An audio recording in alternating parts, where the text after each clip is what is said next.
Bismillahirrahmanirrahim. Assalamualaikum warahmatullahi wabarakatuh. Waalaikumsalam warahmatullahi wabarakatuh. Selamat malam Bapak Ibu semuanya. Bagaimana, masih tetap semangat? Semangat Bu. Semangat. Jangan kasih kendor ya. Jangan kasih kendor. Terima kasih sudah berkenan hadir malam ini. Alhamdulillah masih diberikan kesehatan semuanya sehingga kita bisa berkumpul di sini dalam rangka diseminasi modul 1.4 yaitu tentang budaya positif. Yang kedua, salawat serta salam semoga senantiasa tercurah kepada junjungan kita Nabi Muhammad SAW yang telah membimbing kita dari zaman jahiliyah menuju zaman ilmiah. Bapak Ibu, agar acara kali ini dapat berjalan dengan baik dan mendapatkan keberkahan, mari kita berdoa dulu. Akan saya pimpin malam ini. Saya tidak akan menyuruh sekarang. Saya pimpin malam ini, nggih. Bismillahirrahmanirrahim. Untuk yang beragama lain bisa menyesuaikan, nggih. Bismillahirrahmanirrahim. Ya Allah, ya Tuhan kami yang Maha Pengasih lagi Maha Penyayang. Malam ini izinkan kami berkumpul di sini untuk melaksanakan diseminasi modul 1.4. Kami mengharapkan ridho-Mu ya Allah. Mudahkan kegiatan kami, berikanlah keberkahan pada kegiatan kami ini. Mudahkan ya Allah, mudahkan, lancarkan dan lancarkan. Terima kasih ya Allah, terima kasih, terima kasih. Amin. Baik Bapak Ibu, kita langsung saja nggih. Terima kasih malam ini sudah berkenan hadir. Maksud kegiatan kita malam ini adalah saya mendapatkan tugas untuk mendesiminasikan modul 1.4. Di dalam modul guru penggerak itu terdapat 3 modul. Salah satunya adalah modul 1 yang terdiri dari modul 1.1, 1.2, 1.3, dan 1.4. Malam ini yang akan kita pelajari adalah modul 1.4. Di sini saya tidak hendak menggurui atau mengajari, di sini kita hanya sharing saja. Mari kita sama-sama berbagi. Siapa yang kelebihan, mohon berkenan untuk membagikan kepada yang kekurangan. Untuk yang bertanya, tidak berarti yang bertanya itu adalah kekurangan atau mungkin mengetes, jangan dianggap seperti itu.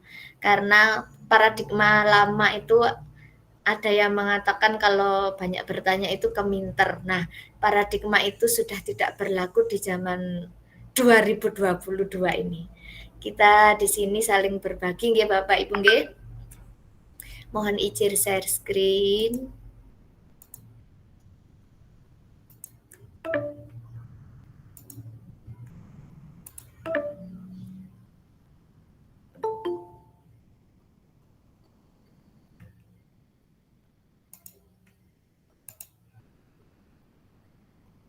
Apakah sudah terlihat Bapak Ibu?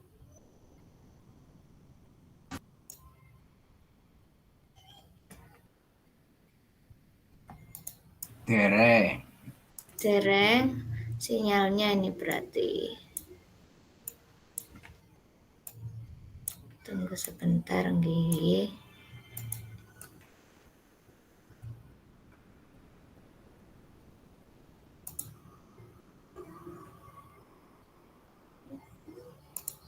Oh, kok tidak dapat share ya? Saya tutup dulu. Bismillah sinyal, bantu sinyal.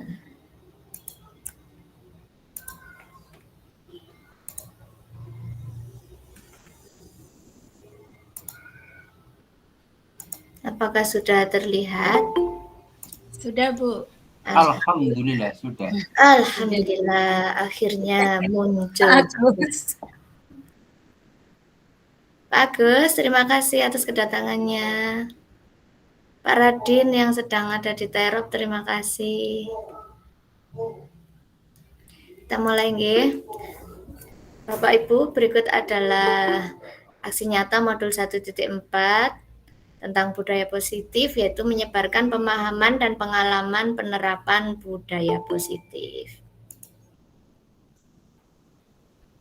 Pertama-tama, saya ingin mengucapkan selamat datang Bapak Ibu guru hebat.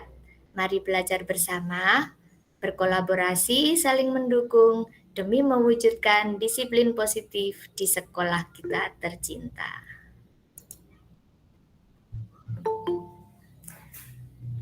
Terima kasih Bapak Ibu yang baru hadir. Nah, dalam modul 1.4 ini, tujuan pembelajarannya adalah CGP dapat mendemonstrasikan pemahamannya mengenai konsep inti dalam modul budaya positif dengan membentuk komunitas praktisi dengan CGP lain. Dalam modul 1.4 ini ada beberapa poin yang akan kita bahas, yaitu 1. Tentang disiplin positif dan nilai-nilai kebajikan universal.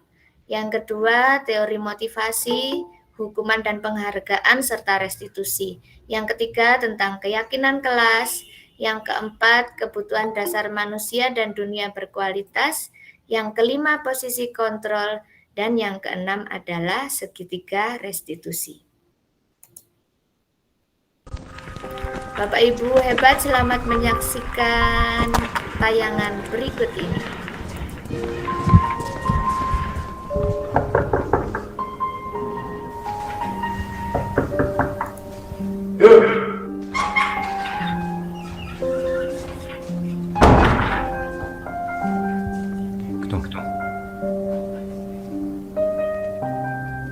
Pones? Se me pones? Zero.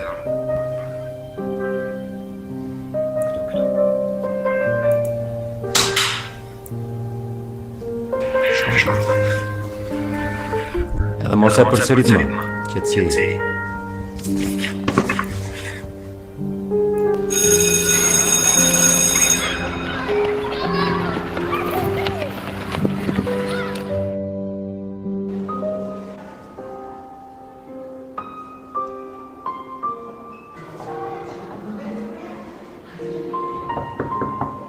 Hyrë!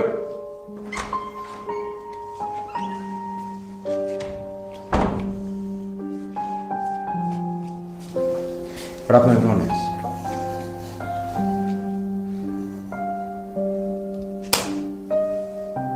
Shkon ta.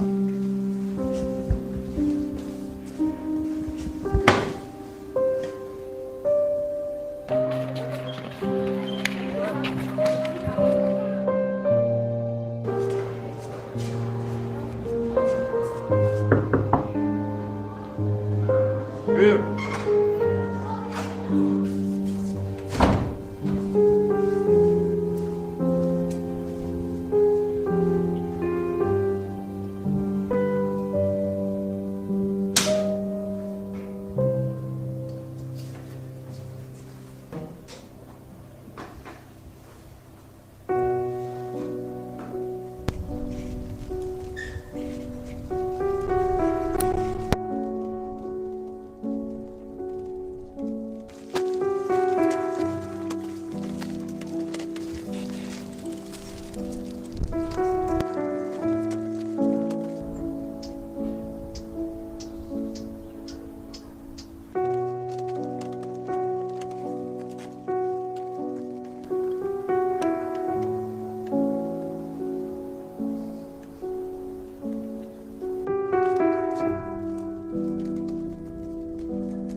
Baik, Bapak Ibu hebat.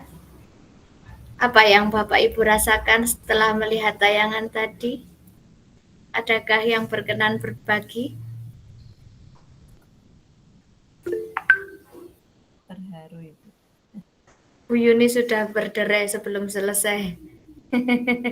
Adakah yang lain?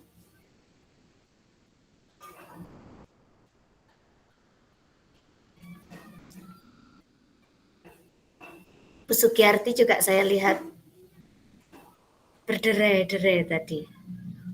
Nah, selain kita terharu, pembelajaran apa yang kita dapatkan dari video tadi? Apa yang bisa kita ambil dari tayangan tersebut? Pelajaran apa yang bisa kita ambil?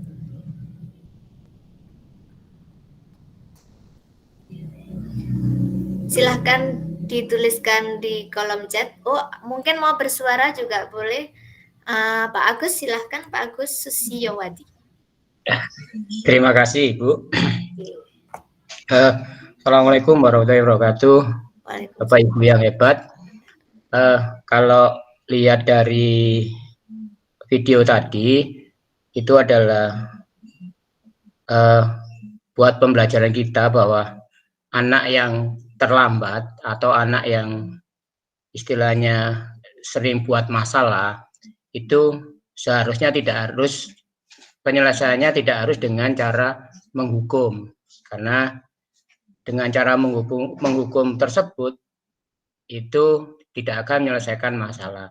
Tetapi bagi guru yang baik itu adalah mencari kenapa anak tersebut kok bisa terlambat, kenapa kok anak tersebut bisa sering buat onar. Maka akar permasalahan itu yang kita cari. Maka dengan cara mencari akar permasalahan tersebut, ya diharapkan anak akan bisa menyelesaikan masalah tersebut dengan caranya sendiri, dengan cara pendekatan, tidak harus dengan cara menghukum. Begitu Bu. Terima kasih Bu. Baik, luar biasa Pak Agus. Terima kasih Pak Agus atas pendapatnya Pak Agus. Nah, berikut di kolom chat ada Bu Mai, Brebes Mili. Kita kadang menghukum tanpa menanyakan alasan anak melakukan kesalahan. Ada refleksi diri di sini. Dari Bu Yuni Muhayati, setiap orang memiliki alasan, betul. Dari Bu Isnaini, jangan terlalu cepat mengambil kesimpulan. Dari Ibu Fevrianisa Dewi, ternyata hukuman tidak selalu menyelesaikan masalah. Dari Bu Sugiyarti, seorang guru perlu menyelidiki dulu mengapa anak terlambat. Perbuatan pasti ada tujuan. Baik. Dari Ibu Nurjana, jangan langsung menghukum, menanyakan dahulu alasan kenapa terlambat. Dari Bu Aris, kita harus mengetahui mengapa dia selalu terlambat dan memberikan konsekuensi dari dia terlambat tersebut, tidak harus dengan hukuman fisik. Luar biasa. Dari Ibu Rafi, terharu. Pembelajaran yang diambil dari video itu adalah sebelum kita melakukan tindakan perlu kita selidiki dulu latar belakang dan alasan kenapa dia melakukan kesalahan itu, tidak langsung menghukum. Betul sekali. WB Art ini siapa ya? Guru harus menanyakan alasan anak itu kenapa terlambat. Pasti anak punya alasan. Benar sekali. Luar biasa Bapak Ibu hebat. Terima kasih Bapak Ibu yang sudah berpartisipasi baik dalam kolom chat maupun yang menyuarakan pendapatnya secara langsung. Oke, kita lanjut ke slide berikutnya. Video ini juga akan berhubungan dengan slide-slide selanjutnya ya Bapak Ibu. Nanti kita akan auto menemukan apa sih korelasinya antara video tersebut dengan materi kita hari ini.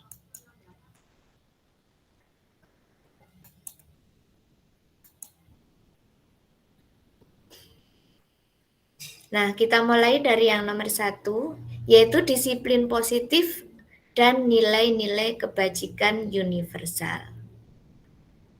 Apakah makna disiplin? Nah, sekarang makna disiplin menurut Bapak Ibu dulu.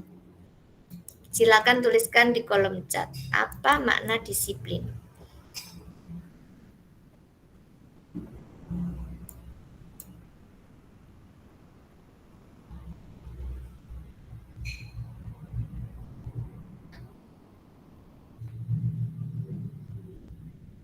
Yang selama ini kita tahu bahwa disiplin adalah titik-titik versi Bapak dan Ibu sekalian.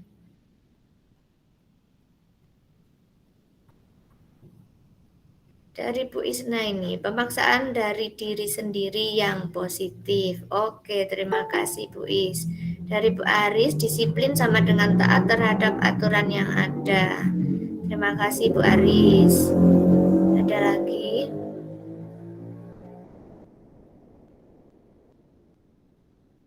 Sesuai dengan Pak Priyadi, sesuai dengan titik-titik.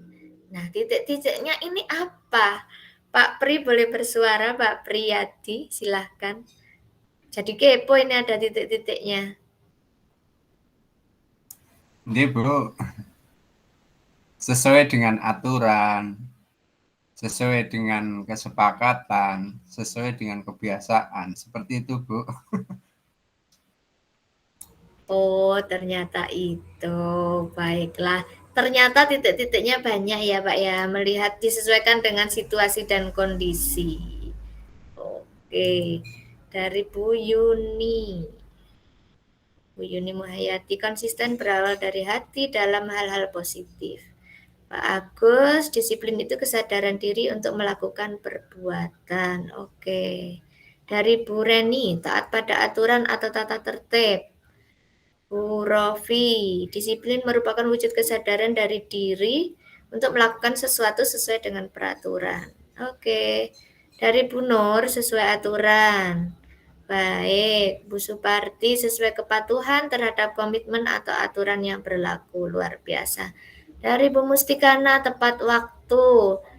Oke, dari WBR, disiplin sama dengan peraturan yang harus ada konsekuensi terhadap diri sendiri. Oke. Bu Sugiyarti, kesadaran untuk membiasakan perilaku positif. Oke, ya terima kasih Bu Asih. Bu Dewi, sesuatu yang dilakukan secara konsisten sehingga menjadi kebiasaan yang baik dan membudaya positif. Pak Sugeng, menjalankan apa yang menjadi sebuah keyakinan.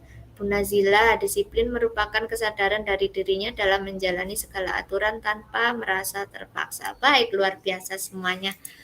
Terima kasih atas partisipasinya.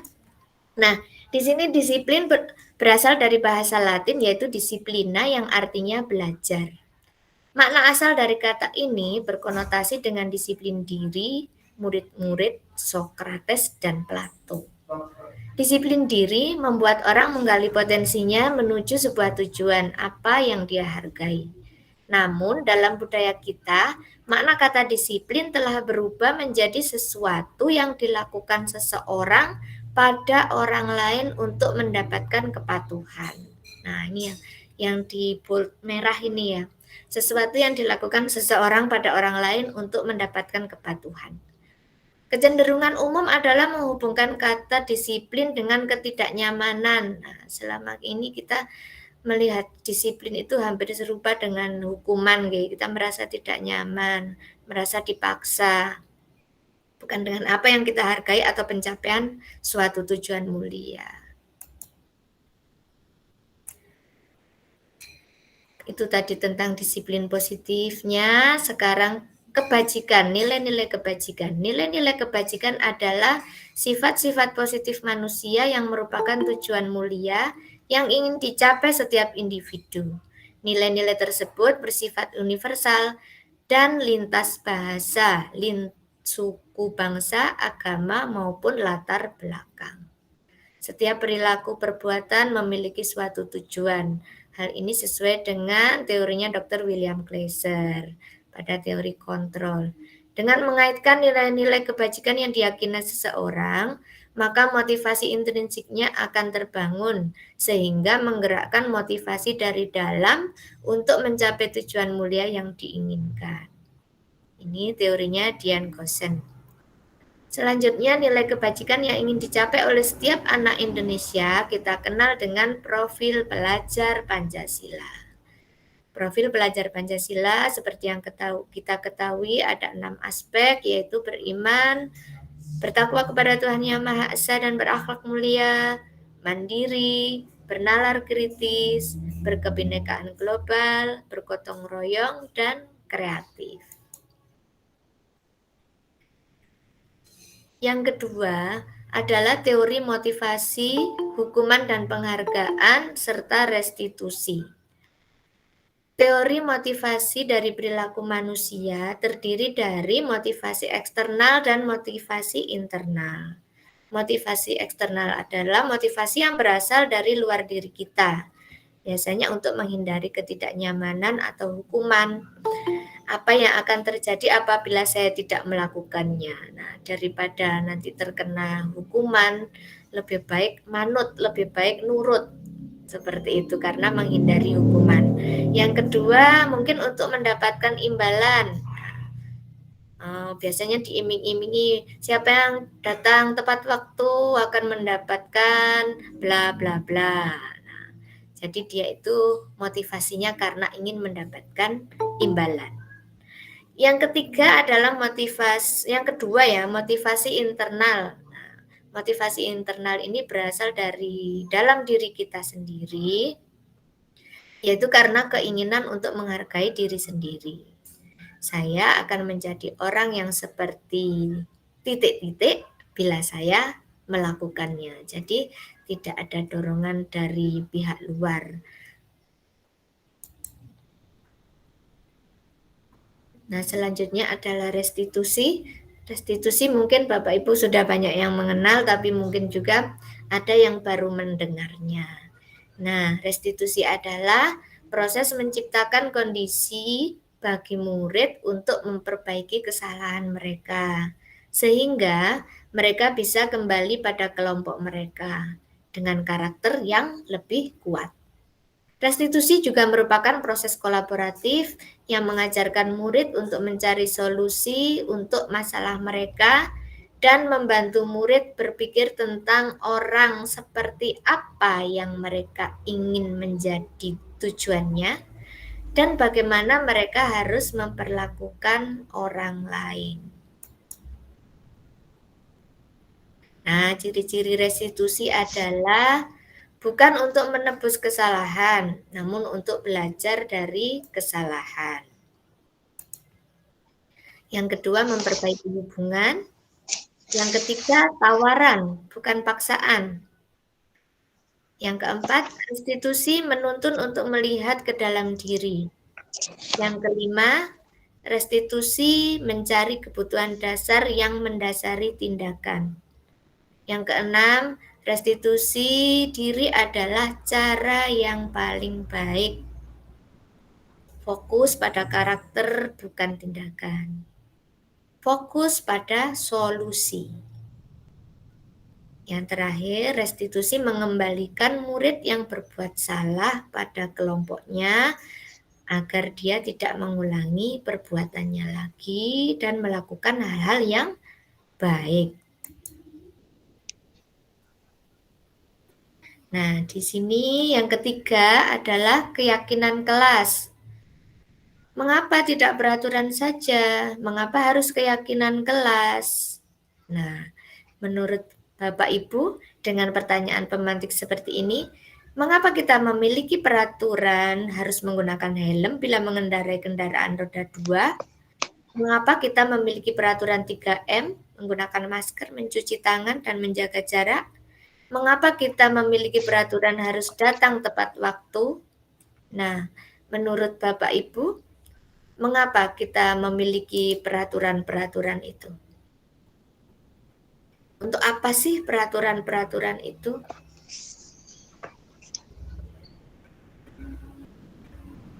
Monggo boleh raise hand kalau mau secara langsung atau boleh juga ditulis di kolom chat. Dari Bu Mai, demi kebaikan bersama. Oke. Ada yang lain?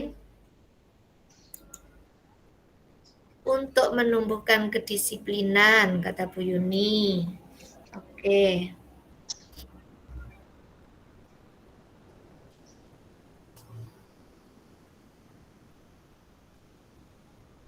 Apakah ada yang lain lagi? Dari Bu Iin, sebenarnya peraturan itu adalah untuk kebaikan diri sendiri dan juga interaksi bersama orang lain. Luar biasa Bu Iin. Dari Bu Anis, agar tercipta keteraturan. Dari Bu Asih, untuk keselamatan diri.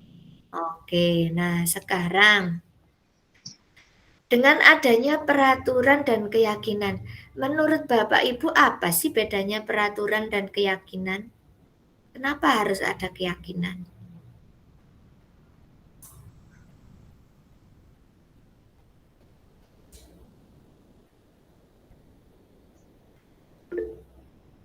Pak Priyadi silahkan.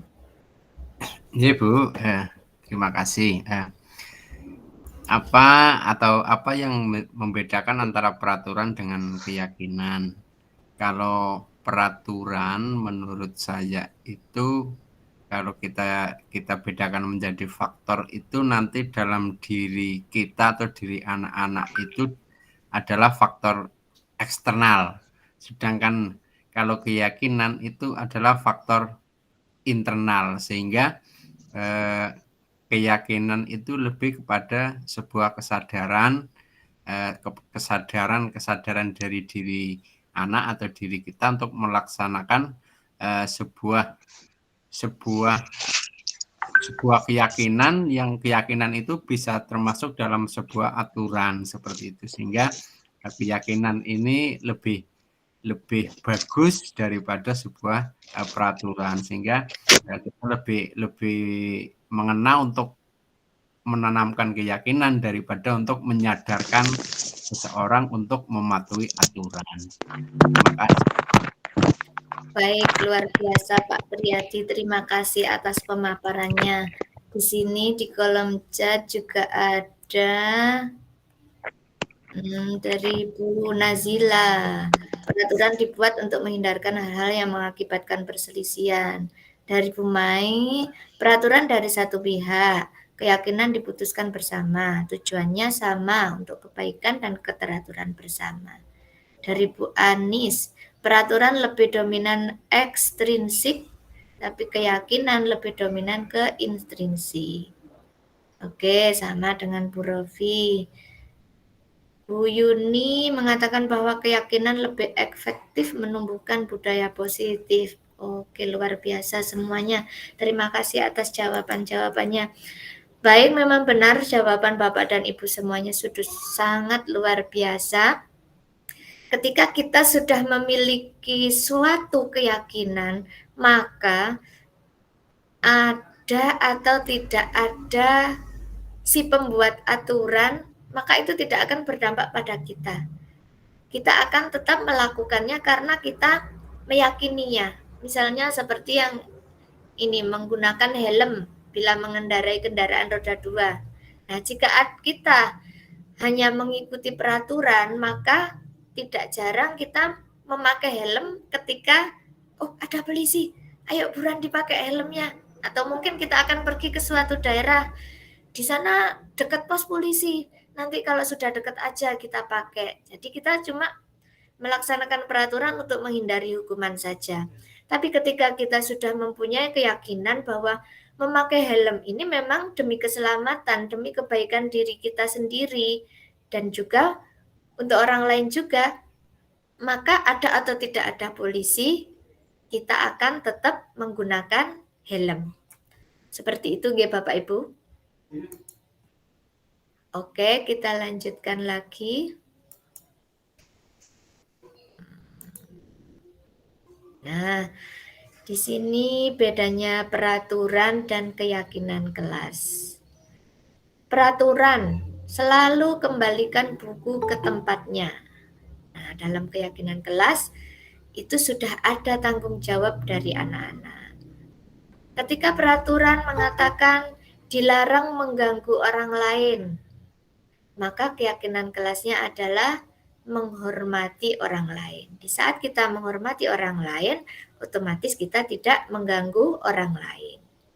Ketika peraturan menyebutkan bahwa hadir di sekolah 15 menit sebelum pembelajaran dimulai, nanti berarti akan ada konsekuensi atau hukuman yang harus ditanggung ketika melanggar ini. Tapi ketika kita sudah mempunyai keyakinan bahwa kita tidak akan datang terlambat, maka di situ sudah terbentuk komitmen dari diri kita sendiri. Yang berikutnya, dilarang melakukan kekerasan. Anak-anak akan mengingat peraturan bahwa kalau kita melakukan kekerasan maka akan mendapatkan hukuman. Tapi ketika kita sudah meyakini bahwa kekerasan itu akan menyakiti orang lain, bahwa jika ada kekerasan maka keselamatan orang lain akan terancam, anak-anak tidak peduli ada peraturan atau tidak, maka akan menjaga, menghormati orang lain. Berikutnya yaitu dilarang menggunakan narkoba. Keyakinannya adalah demi kesehatan, menjaga kesehatan. Bergantian atau menunggu giliran. Keyakinannya adalah menghormati orang lain atau bersabar. Dengan bersabar pasti kita akan mau antri menunggu giliran. Begitu juga untuk gunakan masker. Nah, ketika kita sudah yakin bahwa masker itu demi kesehatan dan keselamatan, maka kita tidak usah disuruh. Kita akan berkomitmen untuk menggunakan masker. Begitu juga dengan jangan berlari di kelas atau koridor. Ketika anak sudah meyakini jika lari-lari itu adalah berbahaya dan mengancam keselamatan dan keamanan dirinya, maka dia akan berjalan pelan-pelan, tidak berlari.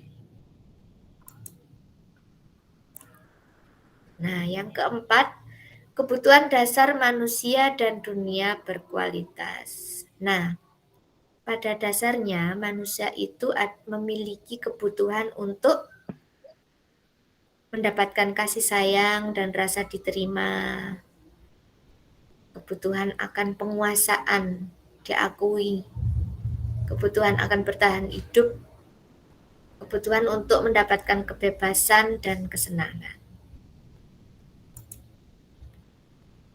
Nah, Bapak Ibu, berikut adalah beberapa contoh.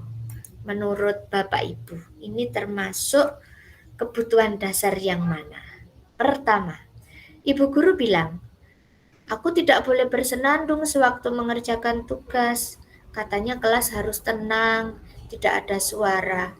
Padahal kan aku suka dan senang menyanyi. Nah, di sini berarti anak memiliki kebutuhan apa?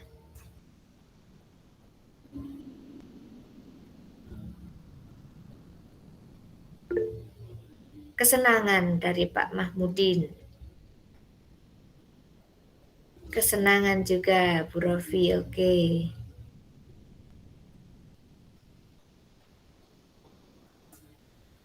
Yang kedua, Ibu guru tidak menyapaku hari ini, padahal aku pakai jepit rambut baru. Nah, kebutuhan apa di sini?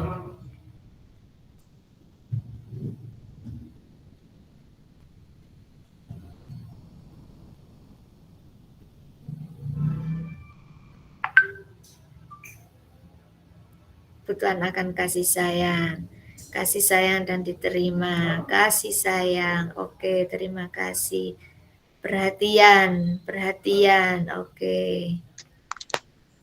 Yang ketiga, aku bosan, masa belajarnya cuma gitu-gitu aja, dengerin ibu guru aja. Nah, nak, butuh apa ini? Kebutuhan yang mana? Kebebasan. Anak-anak ingin bebas, oke. Bebas perhatian, bebas eksplorasi. Pak Radin, apakah bisa bersuara Pak Radin?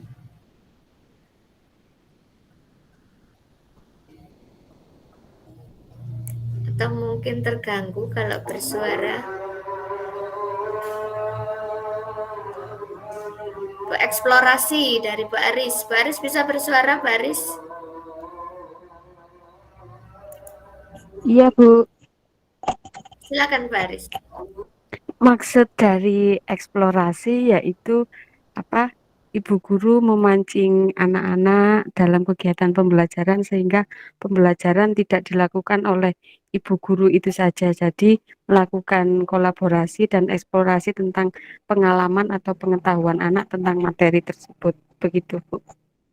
Baik, terima kasih Bu Aris. Jika dikaitkan dengan 5 kebutuhan dasar ini, berarti anak butuh yang mana ini? Memiliki kebutuhan yang mana? Tentang kebebasan.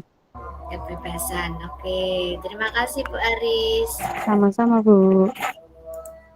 Yang berikutnya, aku sebel gambarku tidak rapi, malah ibu guru nunjukin ke teman-temanku di depan kelas. Nah, ini kebutuhan apa ini?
Baik, ada 2 versi di sini, ada penguasaan dan ada rasa diterima.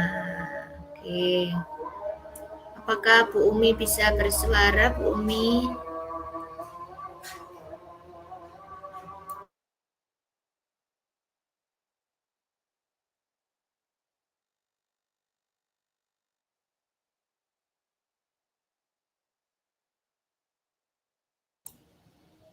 Oke, jika Bu Umi tidak bersuara,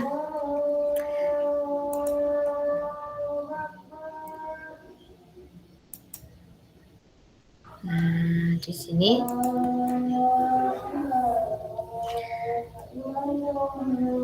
anak ingin mendapatkan penguasaan tentang hasil karyanya.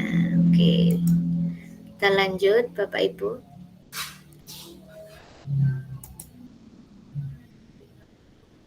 Nah, untuk materi yang kelima yaitu 5 posisi kontrol. Dalam posisi kontrol ini ada guru sebagai penghukum, ada pembuat merasa bersalah, ada teman, pemantau atau manajer. Di sini ketika kita berperan sebagai penghukum atau pembuat orang merasa bersalah, ini kontrolnya berasal dari luar. Jadi anak-anak itu mematuhi peraturan karena ada kontrol penghukum, ada pembuat rasa bersalah sehingga anak-anak mematuhi peraturan agar terhindar dari hukuman. Di sini posisi kontrol banyak tidak berhasilnya karena dampaknya anak akan mengulangi kesalahan atau mungkin merasa rendah diri.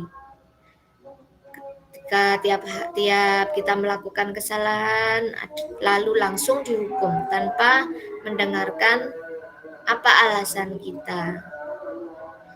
Begitu juga ketika anak merasa bersalah, anak jadi merasa rendah diri, tidak berguna, merasa gagal. Jadi tujuannya tidak bisa tercapai dengan maksimal. Ketika berada pada posisi teman dan pemantau, di sini posisi kontrol bisa berhasil, tapi ini karena adanya kontrol dari luar. Jadi anak-anak mematuhinya karena mengharapkan imbalan atau bisa juga karena ketergantungan pada orang lain. Di sini dampaknya ke anak merasa lemah, tidak mandiri, tergantung karena menganggap bahwa akan Bu Guru kan CS saya, Pak Guru kan teman saya, jadi anak selalu mencari alasan agar diberikan kelonggaran. Begitu juga ketika sebagai pemantau, maka di sini akan menitik beratkan pada sanksi atau hadiah untuk dirinya.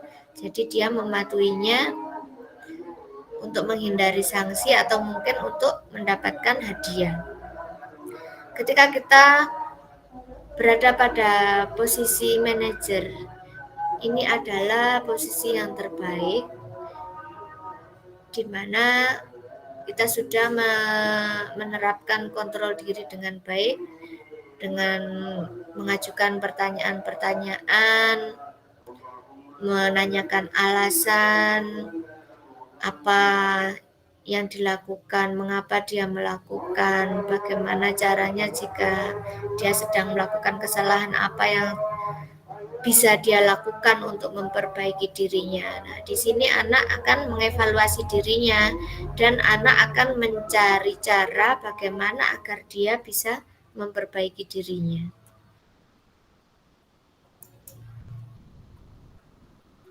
Nah, yang keenam adalah segitiga restitusi. Dalam segitiga restitusi ada tahap menstabilkan identitas, validasi kebutuhan, dan menanyakan keyakinan. Pada tahap menstabilkan identitas, di sini Bu Guru biasanya memberikan pertanyaan atau ungkapan, oh ya, setiap orang pasti pernah melakukan kesalahan. Tenang saja, kamu bukan satu-satunya yang pernah melakukan ini.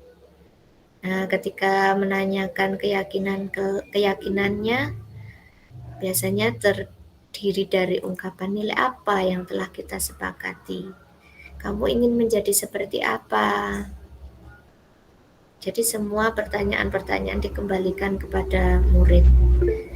Ketika kita pada validasi kebutuhan, kamu tentu punya alasan mengapa melakukan itu. Adakah cara yang lebih efektif untuk mendapatkan apa yang kamu butuhkan?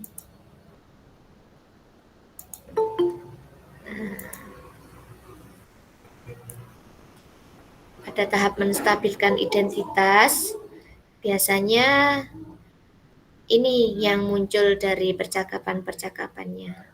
Berbuat salah itu tidak apa-apa. Tidak ada manusia yang sempurna.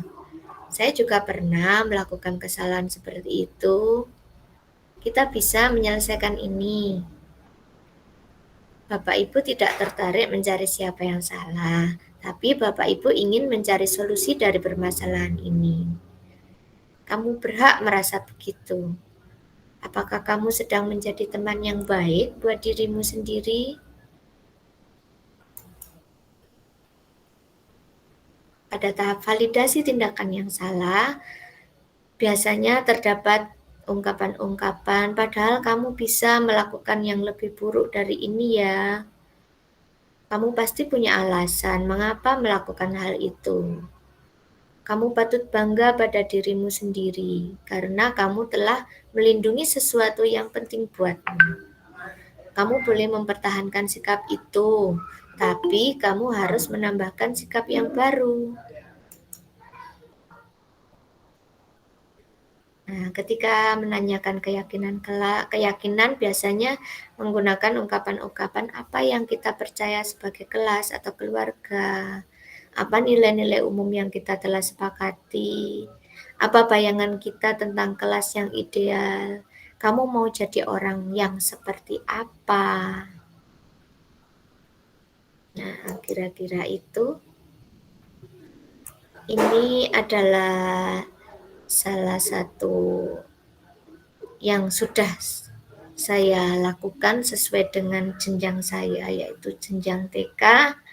Di sini saya berusaha membuat keyakinan yang nantinya dijadikan kesepakatan dengan anak-anak. Pertama, saya menggali seperti apa, kelas seperti apa impiannya anak-anak.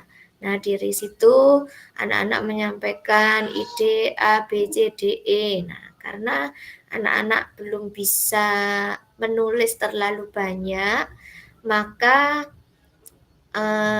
kesepakatannya saya buat dalam gambar-gambar yang melambangkan tentang kesepakatan yang sudah dibuat oleh anak-anak. Saya cari gambarnya dari Mbah Google, lalu anak-anak saya libatkan dalam kegiatan menggunting lalu menempelkannya di kertas. Anak-anak juga membantu menempelkan di dinding. Anak-anak tidak merasa membuat sebuah peraturan, tapi di sini anak-anak melakukannya dengan sangat gembira karena anak-anak merasa dilibatkan. Jika selama ini mungkin cuma dibacakan saja, anak-anak tidak boleh ini, tidak boleh itu, tidak boleh ini, harus itu. Nah, ketika sudah membuat keyakinan yang disepakati, maka anak-anak merasa dilibatkan. Nah, nanti ketika suatu saat anak-anak melanggar, kita bisa mengingatkan. Nah, masih ingat kan kesepakatan yang sudah kita buat? Ayo, berarti kita harus bagaimana? Mungkin seperti itu kalau untuk di TK. Nah, ini adalah poin-poin kesepakatan yang sudah kami buat, yaitu menjaga kebersihan, bermain bergantian, menjaga ketertiban, termasuk tidak ramai di dalam kelas, rukun dengan teman, dan mengembalikan alat main ke tempatnya. Nah, itu penerapan saya tentang keyakinan kelas. Nah, berikut ini adalah penerapan tentang segitiga restitusi. Apakah waktunya mainan? Ini sesuai jenjang TK nggih Bapak Ibu? Belum. Mainannya kapan? Nanti. Saat ini. Ayo disimpan dulu mainannya ya. Saya off cam dulu biar sinyalnya agak kuat.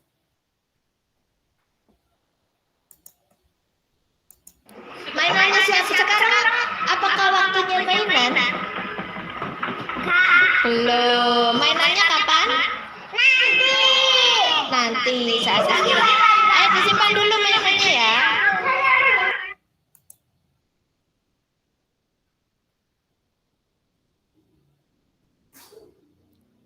Nah, itu kasusnya anak bermain saat kegiatan pembelajaran. Nah, ini penerapan segitiga restitusinya kok masih muter-muter ya? Duhai sinyalku.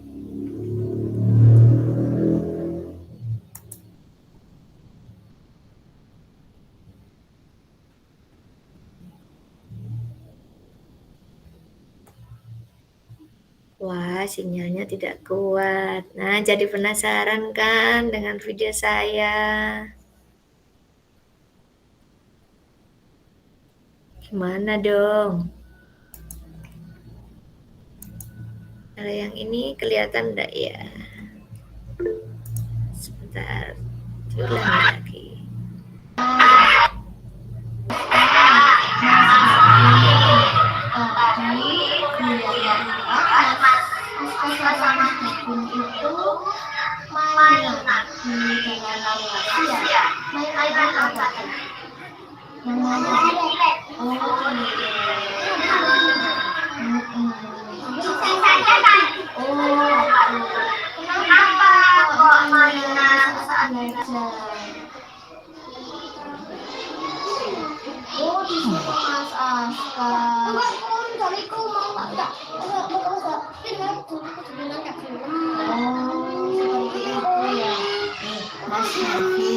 Mas Aska, Bu Guru tahu Mas Davin sama Mas Mas Davin sama Mas Aska pengen bermain kan, tapi menurut Mas Davin sama Mas Aska bermain saat pelajaran itu baik apa enggak?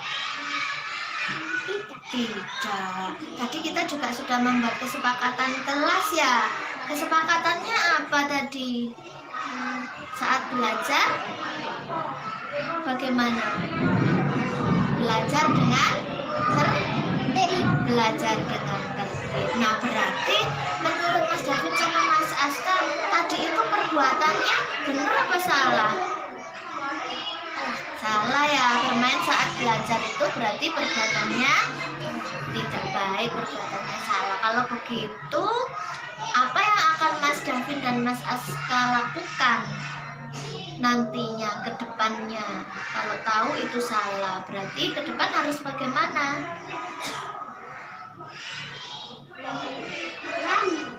Kenapa? Rame? Oh, di kelas rame itu juga nggak boleh ya. Tadi kesepakatannya juga belajar dengan tertib ya.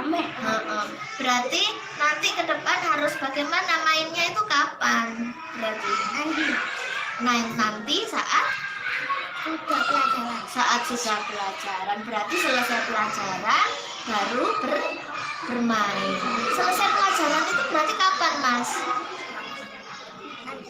Saat apa kalau selesai pelajaran? Saat istirahat. Berarti lain kali mainnya saat istirahat ya. Ya. Mas David, lain kali mainnya saat istirahat ya. Ya. Oh iya. Berarti di dalam kelas harusnya belajar dengan tertib. Mainnya nanti saat istirahat. Oke, terima kasih Mas Aska, Mas David.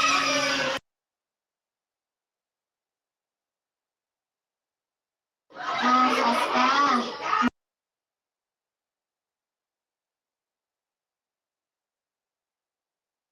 Bu, itu Bapak Ibu terkait penerapan segitiga restitusi pada jenjang TK. Karena susah ya. Untuk membuat kata-kata saja susah sudah. Ya itulah yang keluar dari mulutnya anak-anak, ya itulah. Nah, modul 1.4 itu Bapak Ibu mungkin ingin ada yang mau disampaikan, monggo, terkait dengan kegiatan kita. Apakah ada yang ingin ditanyakan atau disampaikan atau diklarifikasi? Monggo.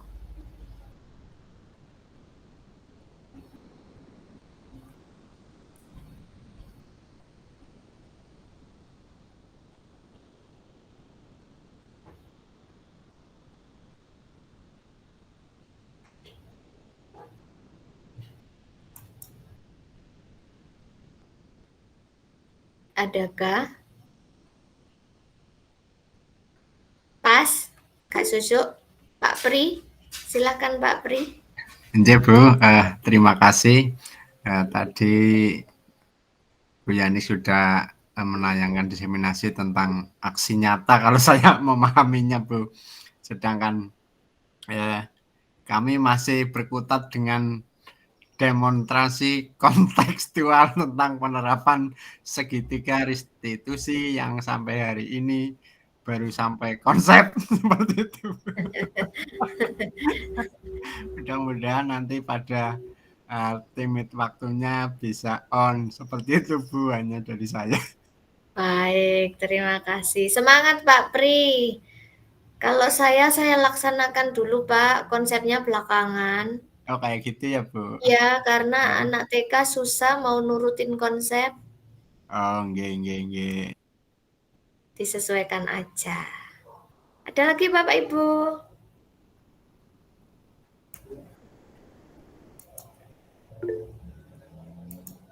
Pak Ongko, silahkan.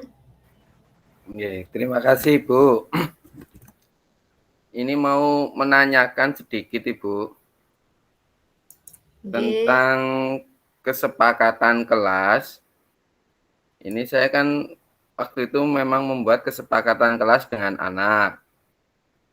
Nah, contoh salah satunya yaitu membuang sampah pada tempatnya. Nah, memang waktu membuat kesepakatan kelas ini, satu anak itu waktu itu tidak berangkat. Nah, anak itu merasa bahwa dia tidak ikut atau terlibat dalam kesepakatan kelas tersebut. Lah, itu penanganannya bagaimana, Ibu? Oke. Oke, terima Eh, kasih, Bu. Nggih, Pak Ongko, sami-sami. Sampai saat ini, apa yang sudah Pak Ongko lakukan terhadap anak Oh, tersebut? nggih. Nggih, untuk saat ini sih yang saya lakukan memberi pemahaman bahwa untuk membuang sampah itu kan waktu itu sudah membuat kesepakatan bahwa membuang sampahnya itu sesuai dengan tempat sampahnya, yaitu organik dan non-organik. Tetapi waktu itu katanya anak tersebut kan tidak berangkat. Jadi membuang sampahnya itu berbeda tempat. Lah kemarin memang saya beri pengarahan, tetapi waktu dalam kesepakatan kelas itu kan anak-anak mengatakan kalau yang tidak membuang sampah siangnya mau menyapu halaman sedikit itu, depan kelas kayak gitu, Bu. Lah, sama saya memang waktu itu saya melakukan kesalahan yaitu bahwa anak itu belum tahu. Nah, tapi teman-teman yang lain itu kan seakan-akan jadi sayanya seperti mendukung satu anak tersebut, Bu. Memang sudah saya arahkan, mungkin ya anak sebagian mengerti tapi sebagian tidak gitu loh. Nah, itu memang kesulitannya di situ, Bu. Terima kasih, Bu. Baik, terima kasih. Bagaimana Bapak Ibu terkait kasusnya Pak Ongko? Apakah Bapak Ibu ada yang punya pengalaman yang sama atau mungkin ada yang mirip-mirip?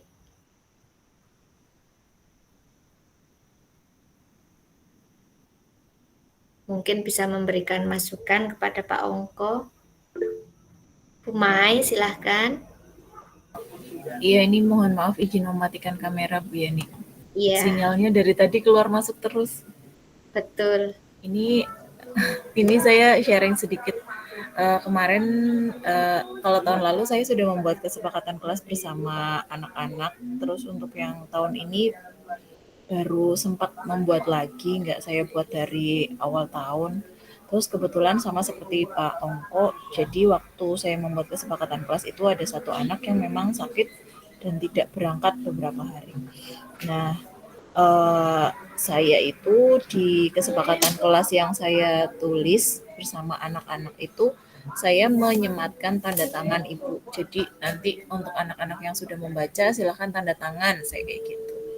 Terus silakan dibaca masing-masing kalau setuju seperti kesepakatan kita silakan bubuhkan tanda tanganmu di sini. Saya tanda tangan pertama di situ, terus saya menyuruh anak panggil satu-satu untuk tanda tangan. Nah, ketika si anak yang sakit itu masuk, dia itu secara otomatis disuruh oleh teman-temannya tanpa saya perintah untuk membubuhkan tanda tangan di situ dan membaca apa yang menjadi kesepakatan kelas kita, seperti itu, Bu.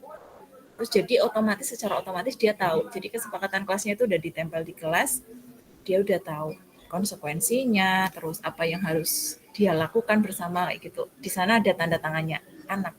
Seperti itu Ibu Yani, mungkin sekedar sharing. Terima kasih. Baik, terima kasih Bu Mai atas sharingnya.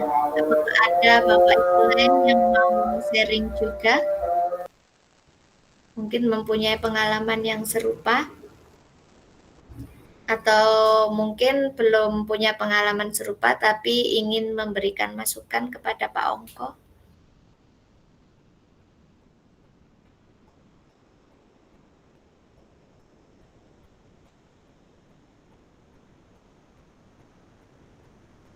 Nah, baik, jika tidak ada, Pak Ongko, setelah mendengarkan pengalaman dari Bu Mai, apa yang sekarang Pak Ongko pikirkan? Iya, Bu. Itu kayaknya menarik banget loh, Bu.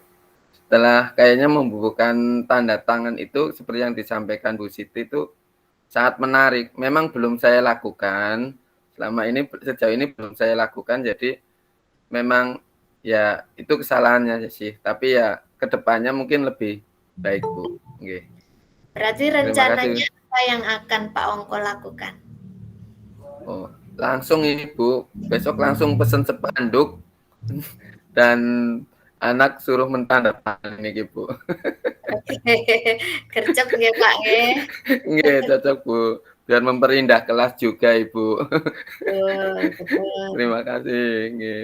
Nggih, sami-sami. Bapak Ibu silahkan mengintip kolom chatnya. Di situ kita akan berefleksi tentang kegiatan kita malam ini. Apakah ada kendala untuk mengaksesnya? Bisa diakses atau tidak? Masih muter-muter di tempat saya, Ibu. Sinyalnya datang dan pergi. Hari ini sinyal agak tidak sopan. Datang dan pergi sesuka hati. Iya, betul sekali. Ini masih muter-muter terus.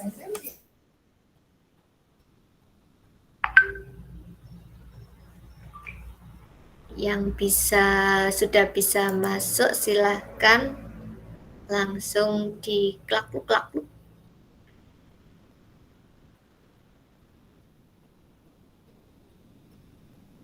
Pembelajaran apa yang Bapak Ibu dapatkan dari kegiatan kita malam ini?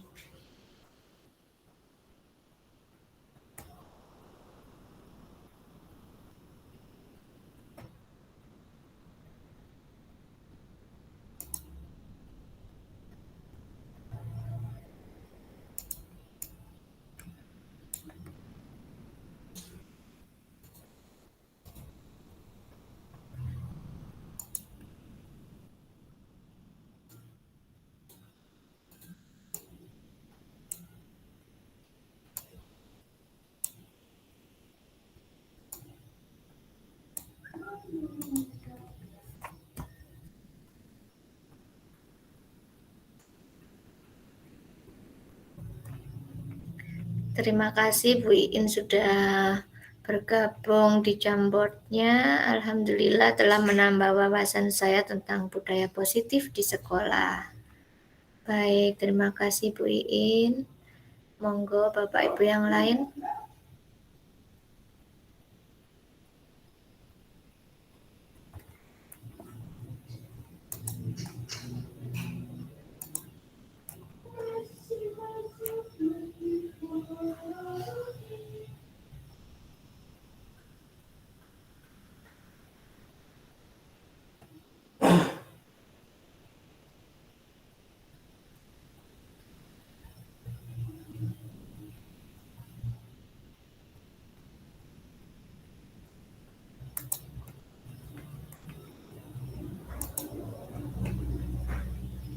Kasih nama Bapak Ibu ya.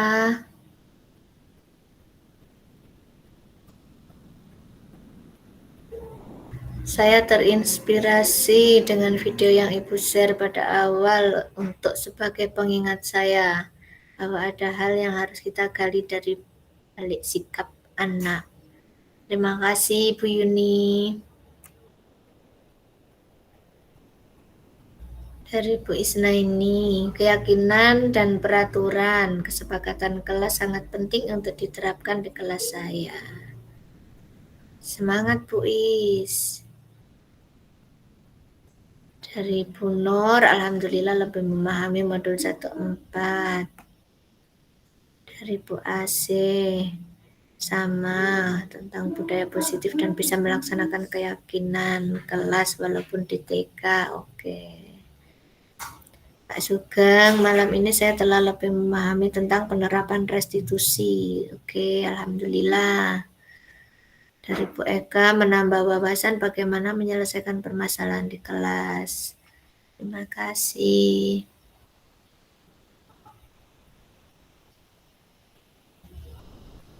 Dari Bu Vita, Rusvita, saya senang dapat menambah referensi dalam penerapan budaya positif di kelas. Alhamdulillah. Dari Pak Priyadi, berkesan dengan season malam ini. Loh, hilang Pak Priyadi, diwoco hilang.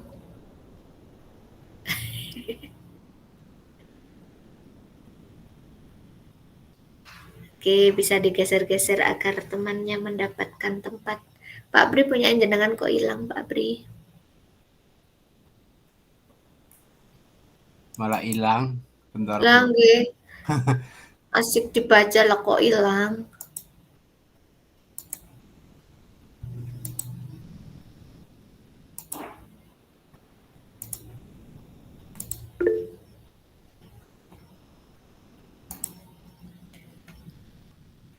Nggih, Bu Viva. Oke.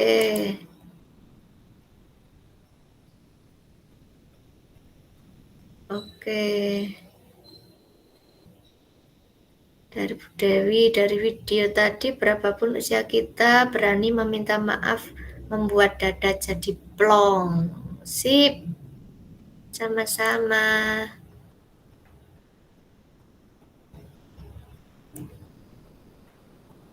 Ternyata minta maaf itu bukan berarti kalah, nggih Bu Dewi, nggih. Jangan malu meskipun kita meminta maaf pada anak kecil. Minta maaf bukan berarti kita lemah. Oke, lebih memahami restitusi dari Bu Dewi. Mbak Pri nulis lagi. Memahami alur pemahaman budaya positif, Bu Parti. Aduh, kecil sekali Bu Parti. Jadi lebih memahami keyakinan kelas. Oke. Loh, itu punyanya Pak Pri ada di sana, ternyata ketutupan teman-teman Pak Pri. Bapak Ibu kok suka kuning semua sih, nggak pengen warna yang lain ta? Kok kompakan pakai baju kuning semua. Ini belum waktunya kampanye loh.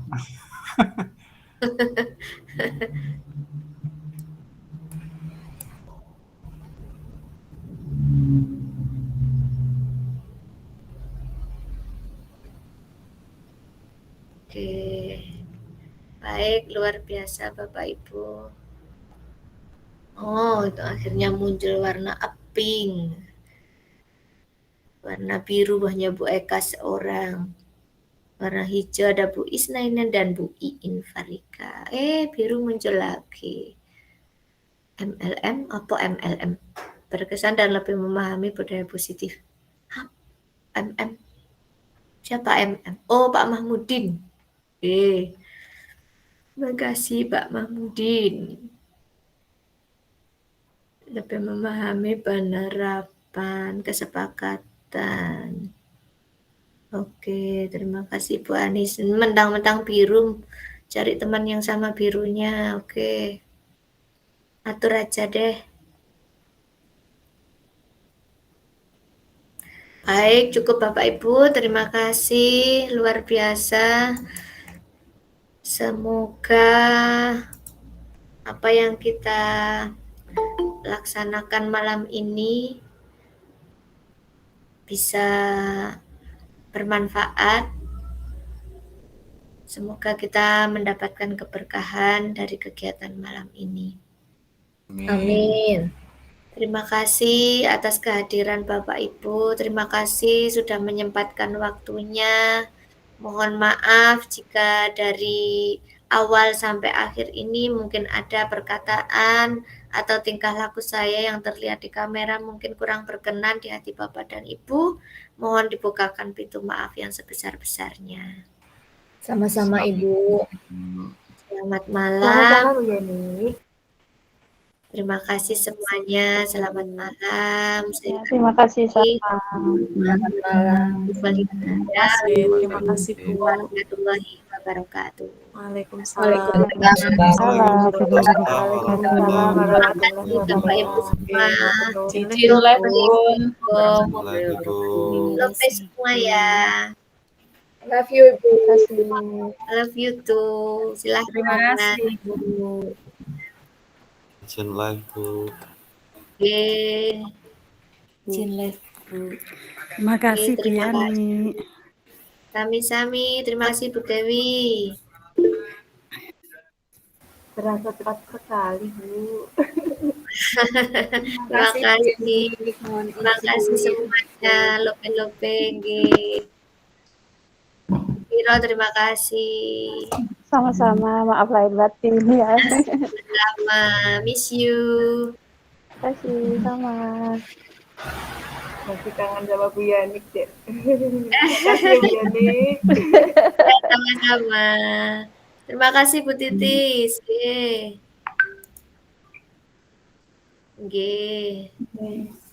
Makasih nggih Ibu, mohon pamit. Monggo, selamat beristirahat. Waalaikumsalam. Terima kasih. Assalamualaikum. Waalaikumsalam warahmatullahi. Bu Ila, Bu Eli, terima kasih semuanya. Bu Inis, Bu Lis, terima kasih. Baru bergabung kok sudah selesai, Bu Yani. Halo, terlambat Dika sayangku, cintaku. Mari bawa. Habis dari pasar.